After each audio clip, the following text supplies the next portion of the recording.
యేసుక్రీస్తు నామములో మీ అందరికీ నా హృదయపూర్వకమైన వందనాలు. దేవుడు ఈ దినమంతా మీకు తోడై ఉండి మిమ్మల్ని, మీ కుటుంబాలని, మీరు చేస్తున్న చేతి పనిని, మీరు చేస్తున్న వ్యాపారం, మీరు చేస్తున్న ఉద్యోగంలో నా ప్రభు మీకు తోడై ఉండి ఈ దినమంతా మిమ్మల్ని దీవెనకరంగా నడిపించునుగాక. పరిశుద్ధ గ్రంథంలో నుండి ప్రసంగి గ్రంథం 5వ అధ్యాయం మొదటి వాక్యాన్ని నేను చదువుతూ ఉన్నాను. మీ పరిశుద్ధ గ్రంథమైన బైబిల్ తెరచి చూడండి. నీవు దేవుని మందిరమునకు పోవునప్పుడు నీ ప్రవర్తన జాగ్రత్తగా చూచుకొనుము. బుద్ధిహీనులు అర్పించున్నట్లుగా బలిని అర్పించుట కంటే సమీపించి ఆలకించుట శ్రేష్టం. జ్ఞాని అయిన సొలొమోను తన గ్రంథంలో ఒక విలువైన మాట, ముత్యం లాంటి మాట, శ్రేష్టమైన మాట రాస్తూ ఆ ప్రజలతో చెప్తున్నారండి. సర్వసమాజమా, మీరు దేవుని మందిరమునకు వెళ్ళినప్పుడు మీ ప్రవర్తన జాగ్రత్తగా చూచుకొని మీరు వెళ్ళండి. ఎందుకన్నాడు ఈ భక్తుడు అంటే, దేవుని మందిరంలో ఎవరు నివాసం చేస్తారు అంటే పరిశుద్ధుడైన దేవుడు. ఆ దేవుని మందిరములో పరిశుద్ధుడు నివాసం చేస్తాడు గనుక ఆ పరిశుద్ధ స్థలములోనికి నీవు వెళ్ళినప్పుడు, ఆ పరిశుద్ధ ఆలయంలోనికి వెళ్ళినప్పుడు నీవు అపవిత్రమైన వ్యక్తిగా, అపవిత్రమైన వాడిగా నీవు అక్కడ అడుగు పెట్టకూడదు. గనక నీవు మొదటే జాగ్రత్త పడి నిన్ను నీవు సరిచేసుకొని, నిన్ను నీవు సరిదిద్దుకొని, నీ ఆలోచనలు మార్చుకొని, నీ నడవడికను మార్చుకొని, నీ పద్ధతులను మార్చుకొని నువ్వు దేవుని మందిరంలో అడుగు పెడితే ఆయన అక్కడ ఉండి నిన్ను ఆశీర్వదిస్తాడు. ఆ పరిశుద్ధ స్థలములో నివాసము చేసే దేవుడు నీ వైపు ఆయన కరములు చాపుతాడు. నీ వైపు కరములు చాపి నువ్వు ఏ స్థితిలో పడిపోయి ఉన్నావో, ఏ పరిస్థితిలో పడిపోయి కృంగిపోయి ఉన్నావో నిన్ను లేవనెత్తడానికి ఆయన హస్తము చాపుతాడు. అందుకని నిన్ను ఆశీర్వదించే దేవుని దగ్గరికి నువ్వు వెళ్ళినప్పుడు, నిన్ను దీవెనకరంగా నిలబెట్టే దేవుని దగ్గరికి నువ్వు వెళ్ళినప్పుడు నీ నడవడికను సరిచేసుకొని, నీ పద్ధతులను మార్చుకొని నువ్వు కానీ అడుగు పెడితే తప్పక అక్కడ నివసించే దేవుడు సాక్షాత్తుగా దేవుడు నిన్ను ఆశీర్వదిస్తాడండి. దేవుడు నిన్ను దీవెనకరంగా నిలబెడతాడు. అందుకని నువ్వు దేవుని మందిరంలోనికి వెళ్ళినప్పుడు నువ్వు ఇంటిలో నుంచి బయలుదేరేటప్పుడు ఒక నిర్ణయం తీసుకోవాలి. ఎందుకు అంటే, అయ్యా ఈరోజు నేను నీ ఆలయములో అడుగు పెడుతున్నాను, ఈరోజు నీ ఆలయములో నేను నివాసం చేయబోతున్నాను, నీ సన్నిధికి నేను బయలుదేరి వెళుతున్నాను, నా ప్రవర్తనను నేను సరిచేసుకుంటాను, నా నడవడికను నేను మార్చుకొని వెళుతున్నాను. గనుక అక్కడ నీవు ఏమి మాట్లాడినా, అక్కడ నీవు ఏమి నాకు ఆజ్ఞాపించినా నేను ఆజ్ఞకు కట్టుబడుతాను, ఆజ్ఞకు శిరస్సు ఉంచుతాను అని నీవు మనసు విప్పి నీ మనస్ఫూర్తిగా నీ ప్రవర్తనను మార్చుకొని దేవుని సన్నిధిలోనికి వచ్చి ఆయన నీతో మాట్లాడినప్పుడు నీవు ఆయనకు సమీపించబోతున్నావు. అంటే నీవు ఆయన సన్నిధిలోనికి రాబోతున్నావు. వచ్చిన నీవు ఏం చేయాలంటే, ఆయన నీతో మాట్లాడినప్పుడు ఆ మాటను జాగ్రత్తగా నీవు వినాలంటండి, జాగ్రత్తగా నీవు ఆలకించాలంటండి, జాగ్రత్తగా నీవు అంగీకరించాలంటండి. ఎందుకని అంటే నీకు శ్రేష్టమైన మాట ఆయన నీకు తెలియచేయబోతున్నాడు. నువ్వు ఎలా ఉండాలో, ఎలా నడవాలో, ఎలా బ్రతకాలో, ఎలా దేవుని అడుగు జాడలో నువ్వు నడిపించబడాలో నీకు ఆయన తేటగా అక్కడ తెలియచేస్తాడు. గనక నువ్వు దేవుని మందిరంలోనికి వచ్చి ఆయనను సమీపించి ఆయన నీతో మాట్లాడుతున్నప్పుడు నువ్వేం చెయ్యాలంటే, మనస్సును విప్పి నీ శిరస్సును వంచి నిన్ను ఆశీర్వదించగలిగిన దేవుని మాటను నువ్వు వినాలి. ఈ రోజున దేవుని సన్నిధిలోనికి వచ్చిన నీవు దేవుని మాట వింటున్నావా? దేవుని ఆలయంలో అడుగుపెట్టిన నీవు దేవుని ఆజ్ఞకు శిరస్సు వంచుతున్నావా? దేవుని సన్నిధిలోనికి వచ్చిన నీవు దేవుని మాటను పట్టుకొని ఆ మాట ప్రకారం నడిపించబడుతున్నావా అంటే, దేవుని మందిరంలోనికి వచ్చిన నీవు దేవుని మాటకు శిరస్సు వంచట్లేదండి, దేవుని అడుగు జాడలు నడిపించబడట్లేదండి. అందుకే కదా వేదన, అందుకే కదా కన్నీరు, అందుకే కదా శోధన, అందుకే కదా ఇక్కట్లు, అందుకే కదా ఇబ్బందులు. ఇవన్నీ నీ ముంగిట నిలబడి ఎందుకు ఎందుకు పలకరిస్తున్నాయి, ఎందుకు నిన్ను వంగదీస్తున్నాయి, ఎందుకు నిన్ను కృంగిపోయేటట్లుగా చేస్తున్నాయి అంటే వాక్యం ఈ విధంగా సెలవిస్తుంది. ఆలయంలోనికి వచ్చిన నీవు, ఆలయంలో అడుగుపెట్టిన నీవు ఆయన మాటను జాగ్రత్తగా వినటం లేదండి, ఆయన మాటను ఆలకించట్లేదు. అందుకే మోషే కూడా ఇశ్రాయేలు వారితో అంటారు, మీ దేవుడైన యెహోవా మాట మీరు శ్రద్ధగా వినిన ఎడలా. అంటే ఒక వ్యక్తి దేవుని మాట ఎలా వినాలి అంటే మనస్సు పెట్టి వినాలండి, శ్రద్ధగా వినాలి. అంటే విననట్టుగా కాదు, ఏదో వింటున్నానులే అన్నట్లుగా కాదండి. నీ మనస్ఫూర్తిగా దేవుడు ఈరోజు నాతోనే మాట్లాడుతూ ఉన్నాడు, దేవుడు ఈరోజు నన్నే దర్శిస్తున్నారు అని ఆయన మాట కొరకు నువ్వు వేగిరపడాలంటండి. ఆయన మాట వినేదానికి నువ్వు శ్రద్ధ నిలబెట్టాలంటండి. ఆయన మాట వినేదానికి నీ మనసు నిలుపుకొని ఆయన మాట వింటే తప్పక ఆయన సన్నిధిలో ఉన్న ప్రతి దీవెన, ఆయన మందిరంలో ఉన్న ప్రతి ఆశీర్వాదం, ఆయన మందిరంలో దాచబడిన ప్రతి మేలులు నీవు పొందుకోగలుగుతావు, నీవు అనుభవించగలుగుతావు. ఈ రోజున మనకు కలిగినది ఏంటంటే మనమేంటి దేవుని మాట వినేది, మనమేంటి ఆయన మాట మనం ఆలకించేది, మనమేంటి ఆయన చెప్పినట్లుగా మనం నడిచేదని మన స్వచిత్తం, మన ఇష్టానుసారంగా మనం అడుగులు వేస్తున్నందువలనే ఎన్నో కోల్పోయామండి, ఎన్నో మనకు దూరం అయిపోయాయండి. అందుకే ఈ ఉదయకాల సమయంలో ఒక సేవకుడిగా మనస్ఫూర్తిగా నేను కోరుకుని మీతో చెప్పే మాట ఏంటంటే, ఇప్పటి వరకు నీవు దేవుని మాటను ఉల్లంఘించి, దేవుని మాటను నువ్వు త్రోసివేసి, దేవుని మందిరంలోనికి వచ్చిన నీవు దేవుని మాటకు శిరస్సు వంచక నీవు నీ ఇష్టానుసారంగా నీకు నచ్చినట్లుగా ప్రవర్తిస్తూ వస్తున్నావు, వెళుతున్నావు. అందుకే ఈరోజు ప్రభు నీతో చెప్తున్నాడు, ఒక సేవకుడిగా నేను కూడా చెప్తున్నాను. ఈరోజు దేవుని మాటకు నువ్వు శిరస్సు వంచితే, ఈరోజు దేవుని సన్నిధిలో చేరిన నీవు దేవుని పాదాలు పట్టుకుని ఆయన మాటకు నీవు మనస్ఫూర్తిగా నువ్వు శిరస్సు వంచి ఆయన మాటకు నువ్వు లోబడితే తప్పక నా ప్రభువైన యేసుక్రీస్తు ఈ దినము నుండి నీకు కావలసిన ప్రతి ఈవిని నా ప్రభు నీకు దయచేయబోతూ ఉన్నాడు. నీవు కావలసిన ప్రతి ఆశీర్వాదానికి నువ్వు నాంది పలకబోతూ ఉన్నావు, ప్రతి దీవెన నీ సొంతం కాబోతూ ఉంది.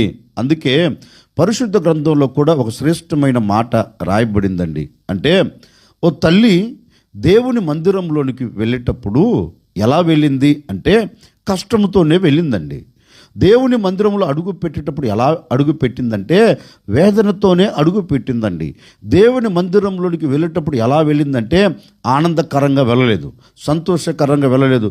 ఏదో తెలియని వేదన, ఏదో తెలియని కష్టం, ఏదో తెలియని బాధ, ఏదో తెలియని శోధన తన చుట్టూ చేరి ఆ యమ్మను కృంగదీస్తే తట్టుకోలేక ఇంక ఏంటి నా బ్రతుకును ముగించుకుందాం అనుకున్నదేమో కాబోలు. మరలా ఆలోచించి ఉంటుందేమో, నేనెందుకు చావాలి, నా దేవుని దగ్గరికి వెళుతాను, నా దేవుని సన్నిధిలోనికి వెళితే ఆయన నాతో మాట్లాడుతాడు, ఆయన నాతో మాట్లాడితే నేను ఆ మాటను వింటాను, వింటే నాకు ప్రశాంతత కలుగుతుంది, వింటే నాకు ఆనందం కలుగుతుంది అని ఆ అమ్మ తిన్నగా పరిగెత్తుకుంటా దేవుని ఆలయములో అడుగు పెట్టిందండి. ఆమె హృదయములో ఉన్న వేదన, ఆమె హృదయములో ఉన్న బాధ దేవునికి తెలుసు కదండి. ఆ దేవుడు ఈమెతో అంటున్నాడు, అమ్మా నీవు ఏ విషయంలో నా సన్నిధికి వచ్చావో నిన్ను నీవు సరిచేసుకొని, నీ అడుగు జాడలను సరిచేసుకొని, నీ ప్రవర్తనను మార్చుకొని, నీ నడవడికను మార్చుకొని నా సన్నిధిలోనికి వచ్చి నీకు ఏమి కావాలో నీవు నా సన్నిధిలో చేరి ప్రార్థిస్తున్నావు గనుక నిశ్చయముగా నీవు ఏదైతే కోరుకుంటున్నావో, నిశ్చయముగా నువ్వు ఏదైతే ఆశపడుతున్నావో అక్షరాలుగా నేను నీకు దానిని దయచేస్తాను అని దేవుడు ఆ అమ్మకు దయచేశాడండి. నాటి నుండి ఆ అమ్మ సంతోషకరంగా బ్రతికినట్లుగా పరిశుద్ధ గ్రంథం చెప్పకనే చెబుతుంది. అంటే ఆ అమ్మ దేవుని మందిరంలోనికి ఎలా వెళ్ళింది, తను తాను సరిచేసుకుంది, తన లోటుపాట్లను సరిచేసుకుంది. వెళ్ళి దేవుణ్ణి అడిగింది, నేను ఈ కష్టంలో ఉన్నాను, మరి నాతో మాట్లాడవా, నేను ఇబ్బందుల్లో ఉన్నాను, మరి నన్ను దర్శించవా, నేను ఈ వేదనతో అడుగు పెట్టాను, ఈ వేదనలో నుంచి నన్ను తప్పించవా అని ప్రభు పాదాలు పట్టుకుంటే ప్రభు తప్పకండి ఆమె కోరుకున్నది, ఆమె అడిగింది, ఆమెకు దేవుడు దయచేశాడు. ఎందుకని అంటే దేవుని మందిరంలోనికి వెళ్ళి మనసు విప్పి దేవునితో చెప్పింది కనుక దేవుడు ఇప్పుడు ఆమెతో మాట్లాడుతూ ఉన్నాడు.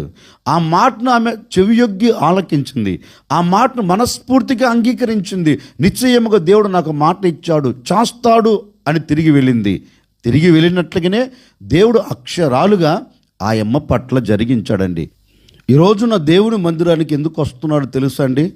ఏదో దేవుని మందిరంలోనికి వెళితే నాకేదో పదవి దొరుకుతుందని. దేవుని మందిరానికి ఎందుకు వస్తున్నాడో తెలుసండి?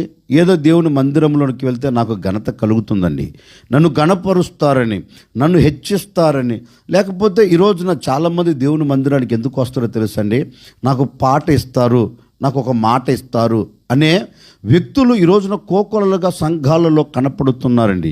ఒక వ్యక్తికి పాట ఇవ్వకపోయినా, ఒక వ్యక్తిని మనం గణపరచకపోయినా, ఒక వ్యక్తికి మనం సన్మానం చేయకపోయినా, ఒక వ్యక్తికి మనం విలువ చూపెట్టకపోయినా ఆ వ్యక్తి మరుక్షణం దేవుని మందిరాన్ని మానుకుంటాడండి. ఎందుకంటే నన్ను గణపరచలేదే, నాకు ఒక ఘనత ఇవ్వలేదే, నాకు ఒక పాట ఇవ్వలేదే అనే ఆ ఆలోచనలతో అడుగులు పెడతారు. అలా అడుగుపెట్టిన ఏ వ్యక్తి దీవించబడడు, అలా అడుగుపెట్టిన ఏ వ్యక్తి ఆశీర్వదించబడడు. నువ్వు దేవుని మందిరంలోనికి ఎందుకు రావాలంటే, నా వేదన తీసివేయగలిగిన దేవుడు అక్కడ ఉన్నాడు, నా బాధకు ముగింపును కలగచేయగలిగిన దేవుడు అక్కడ ఉన్నాడు, నాకు సంతోషం ఇవ్వగలిగిన దేవుడు అక్కడ ఉన్నాడు అనే ఆశతో అడుగులు పెడితే తప్పక నీవు దేవుని మందిరంలో అడుగు పెట్టిన మరుక్షణం దేవుడు నిన్ను ఓదార్చగలిగిన మాటను పంపుతాడు. దేవుని మందిరంలో అడుగు పెట్టిన మరుక్షణం నీ కన్నీరును తుడిచివేయ మాటను ఆయన పంపుతాడు. దేవుని మందిరంలో అడుగు పెట్టిన మరుక్షణం నీ వేదన తీసివేయగలిగిన, నిన్ను ఆదరించగలిగిన, నిన్ను ఓదార్చగలిగిన, నిన్ను అద్దరికి చేర్చగలిగిన, నీవు శ్రేష్టమైన చోట నిలబడగలిగిన ఆయన మాటను పంపి నిన్ను ఓదార్చి ఆ మందిరంలో ఉన్న ప్రతి ఆదరణ, ప్రతి దీవెన, ప్రతి ఆశీర్వాదం నీ చేతులకిచ్చి ఆయన పంపుతాడండి. అందుకే భక్తులు అంటారు, మీరందరూ దేవుని మందిరంలోనికి వెళ్ళినప్పుడు మీ ప్రవర్తన జాగ్రత్తగా చూచుకోవాలి. అందుకే ఈరోజు ఒక సేవకుడిగా నేను కూడా మనసారా కోరుకుని మీతో చెప్తున్నానండి. ఒకవేళ ఇప్పటి వరకు ఈ ఆలోచనతో నీవు లేవేమో, ఇప్పటి వరకు ఈ ప్రవర్తనతో నీవు నడవలేదేమో, ఈరోజు మనసు విప్పి ప్రభువుని అడుగు. తప్పక నీవు ఆయన మందిరములో అడుగు పెట్టిన నాటి నుండి ప్రతి దీవెన నీవు అనుభవించబోతూ ఉన్నావు. అందుకే దావీదుని గురించి లేఖనం కూడా చెప్తుందండి. ఒకరోజు దావీదు రాజ్య పరిపాలన చేస్తున్న ఆ దినాలు దావీదు దగ్గరికి జన సమూహం అంతా వచ్చి దావీదుతో ఒక మాట అన్నారు. దావీదు, మేమందరం దేవుని మందిరానికి వెళ్ళాలనుకుంటున్నామయ్యా, మేమందరం దేవుని సన్నిధిలోనికి వెళ్ళి మా విషయాలు చెప్పుకోవాలనుకుంటున్నాం, మరి ఏంటి సంగతి అంటే అడావుడిగండి, ఏం మాట్లాడలేదు. అప్పటి వరకు రాజ్య పరిపాలన చేస్తున్న రాజు రాజ్య పరిపాలన ప్రక్కన పెట్టి, రాజ్య పరిపాలన విడిచి, అప్పటి వరకు జనసమూహం ముందు నిలబడిన ఆ రాజు జనసమూహం నుంచి బయటికి వచ్చి తిన్నగా దేవుని మందిరములో అడుగుపెట్టి దేవుని సన్నిధిలో ఆయన స్తుతించడం ప్రారంభించాడండి. వాక్యం అంటుంది, జనులందరూ దావీదు దగ్గరకు వచ్చి దేవుని మందిరమునకు మనం వెళుదాం అన్నప్పుడు దావీదు పరవశించి పరవలు త్రొక్కాడంటండి. దావీదు సంతోషపడి సంబరాలు చేసుకున్నాడు అంటండి. అయ్యో, ఈ రాజ్య పరిపాలన నాకు ముఖ్యం కాదు, ఈ రాజ్య పరిపాలన ఇప్పుడు నాకు అవసరం కాదు, నేను నా దేవుని సన్నిధిలోనికి వెళ్ళాలి, నేను నా దేవుని పాదాలు పట్టుకోవాలి, ఆయన చేసిన మేలును నేను స్తుతించాలి అని దేవుని సన్నిధిలోనికి వెళ్ళి మనస్ఫూర్తిగా దేవుని ఆరాధించడం ప్రారంభించాడండి. అందుకే దావీదు జీవితంలో కలము పట్టిన కత్తి పట్టిన ఎదురు లేని పరిపాలనగా దావీదు జీవితం కొనసాగించేటట్లుగా దేవుడు అద్భుతం చేశాడు. దావీదును అంచెలంచెలుగా ఆశీర్వదిస్తూ దేవుడు తీసుకొని వచ్చాడు. దేవుని మందిరంలో ఉన్న ప్రతి దీవెన దావీదు అనుభవిస్తూ వస్తున్నందువలనే అతడు సమాజంలో సర్వ సమాజానికి ఆశీర్వాదకరంగా నిలిచి ఉండగలిగాడు. ఈ రోజున మన వ్యక్తిగత జీవితాన్ని ఒక్కసారి ఆగి ఆలోచిస్తే, మనం దేవుని మందిరంలోనికి వెళుతున్నామా? మనం దేవుని మందిరంలో అడుగు పెడుతున్నామా? మనం దేవుని సన్నిధికి వచ్చి దేవుని పాదాలు పట్టుకొని దేవుని స్తుతించగలుగుతున్నామా? ఏంటి బ్రదర్, చర్చికి రాకుండా ఆగిపోయావు అంటే ఆ బ్రదర్ అంటాడండి, ఏమంటారు? ఏమొస్తావులేండి, దేవుడు నాకు ఏం మేలు చేశాడని రావాలి, దేవుడు నాకు ఏం మేలు చేస్తాడని రావాలి, ఏమొస్తావులేండి. మరి ఒక్కప్పుడు దేవుని సన్నిధిలో ఉన్నావు కదా, ఒక్కప్పుడు దేవునితో నడిచావు కదా, మరి ఇప్పుడు ఏమైంది? ఇప్పుడు ఏమైంది అంటే ఒక్కప్పుడు ఏమీ లేని స్థితి, ఇప్పుడు అన్నీ ఉన్నాయి, తినేదానికి ఉంది, చేసుకునేదానికి ఉంది, కట్టుకునేదానికి ఉంది, నివాసం చేసేదానికి ఉంది కనుక ఇప్పుడు దేవుడు అక్కర్లేదు. ఏమీ లేనప్పుడు ఎవరు కావాలి? దేవుడు కావాలి, దేవుని సన్నిధి కావాలి. అన్నున్నప్పుడు ఏంటి? దేవుడు అక్కర్లేదు. ఏమన్నా మనం గట్టిగా అడిగామనుకోండి, ఎందుకని మీరు ఇలా చేస్తున్నారు అంటే ఒకే మాట చెప్పేస్తారండి, నేను కొంచెం బిజీగా ఉన్నానండి, నాకు మందిరానికి వచ్చేదానికి వీలు లేదండి. అంటే దేవుడు ఇచ్చిన దానిని పట్టుకొని చేసిన దేవుని మర్చిపోయారండి.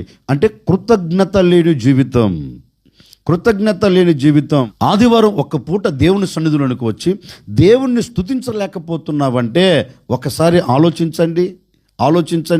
అందుకే ఈరోజు నా సేవకుడిగా నీ మీతో చెప్పాలనుకున్న మాట ఏంటంటే, నీ వ్యాపారం నీ చేతులకు కలిగిందని దేవుని సన్నిధిని విడిచిపెట్టవద్దు. ఒకవేళ నీ చేతి పని దీవెనకరంగా ఉందిలే, నాకు ఇంకేం కొద ఉంది అనుకొని దేవుని సన్నిధికి దూరం కాకూడదు. ఒకవేళ ఉద్యోగంలో నాకు ఈ స్థితి కలిగింది, ఇంకేం వెళ్తావులే దేవుని సన్నిధికని అని ఆలోచించకుండా నీవు దేవుని మందిరంలోనికి సంతోషకరంగా వచ్చి దేవుని స్తుతిస్తే ఆత్మ సంబంధమైన దీవెన, శరీర సంబంధమైన దీవెన దేవుని ఆలయములో దొరుకుతుందండి. దేవుని ఆలయములో దాచబడిన ప్రతి దీవెన నీవు పొందుకోగలుగుతావు. అందుకే నీవు దేవుని మందిరంలోనికి వచ్చేటప్పుడు నీ ప్రవర్తన జాగ్రత్తగా చేసుకొని, అక్కడ నా దేవుడు నాతో మాట్లాడి నన్ను ఆశీర్వదిస్తాడు అనే ఆలోచనతో నీ ప్రవర్తనను సరిచేసుకుని దేవుని మందిరంలో అడుగు పెడితే దేవుని మందిరంలో దాచబడిన ప్రతి దీవెన నీకు కలుగునుగాక, ప్రతి దీవెన నీవు పొందేదవుగాక, ప్రతి ఆశీర్వాదం నీవు అనుభవించేదవుగాక. నా దేవుని మందిరములో ఉన్న మేలుల చేత మీరు తృప్తి పరచబడబోతూ ఉన్నారు. దేవుని మందిరములో దాచబడిన ప్రతి దీవెన నీ కుటుంబానికి కలగబోతూ ఉంది, నీకు కలగబోతూ ఉంది. ఇక మీదట నీ బ్రతుకు దినములన్నిట ఎక్కడ ఎప్పుడు వేదన, కన్నీరు, కష్టం, నష్టం, బాధ లేకుండా వాటన్నిటిని నా ప్రభు తీసివేయబోతూ ఉన్నాడు. నీవు దేవుని సన్నిధిలోనికి రాగలిగితే, దేవుని పాదాలు పట్టుకోగలిగితే, ఆయన మాటను నీవు శ్రద్ధగా వినగలిగితే, నీ కుటుంబంలో ఈనాటి వరకు పొడ చూపుతున్న ఆటంకాలన్నిటినీ దేవుడు తీసివేయబోతూ ఉన్నాడు, దేవుడు కొట్టివేయబోతూ ఉన్నాడు. కొట్టివేసి దేవుని మందిరములో ఉన్న ఆ సంతోషాన్ని నీవు అనుభవించినట్లుగా, నీ కుటుంబం చూచినట్లుగా నా ప్రభువు అనే యేసుక్రీస్తు అద్భుతం చేయబోతూ ఉన్నారు. ఈ దినం ఆయన సన్నిధిలో ఉన్న ప్రతి దీవెన మీరందరూ అనుభవించెదరుగాక. ఆశ్చర్యకరుడా, మీకు స్తోత్రాలు చెల్లిస్తూ ఉన్నాం. మీరంతైనా సర్వశక్తి కలిగిన దేవుడవు. ఈ విధంగా మేమందరము చేరి మిమ్మల్ని స్తుతించుటకు మరొక్క దినాన్ని మీరు మాకు దయచేశారు. అందును బట్టి మీకు స్తోత్రమయ్యా. నిజమే, మేము దేవుని మందిరంలోనికి వెళ్ళినప్పుడు మా ప్రవర్తనను సరిచేసుకొని మేము నీ మాట వినేదానికి నీ సన్నిధిలో అడుగు పెడితే నీ సన్నిధిలో ఉన్న ప్రతి దీవెన మేము అనుభవించగలుగుతామని మీ లేఖనాలు సెలవిచ్చినట్లుగా ఎందరైతే ఈ దినం నీ పాదలు పట్టుకునేదానికి నీ ఆలయంలో అడుగు పెట్టబోతున్నారో ప్రతి ఒక్కరిని మీరు ఆశీర్వదించండి, ప్రతి ఒక్కరిని మీరు దీవించండి, ప్రతి కుటుంబాన్ని దీవెనకరంగా మీరు మార్చండి. తప్పక ఈ దినం ఈ ప్రజలతో మీరు మాట్లాడి నీ సన్నిధిలో ఉన్న ప్రతి శ్రేష్టమైన ఈవిని ఈ బిడ్డలు పొందుకునేదానికి సహాయం చేయమని యేసు నామములు అడిగి వేడుకొనుచున్నాము తండ్రి, ఆమెన్. ఈ దినము నా దేవుడు తప్పక ఆయన కృపను మీకు అనుగ్రహించి అనుక్షణం ప్రతి క్షణం నా దేవుడు మీ కుటుంబాలన్నిటినీ మేలుతో నింపునుగాక.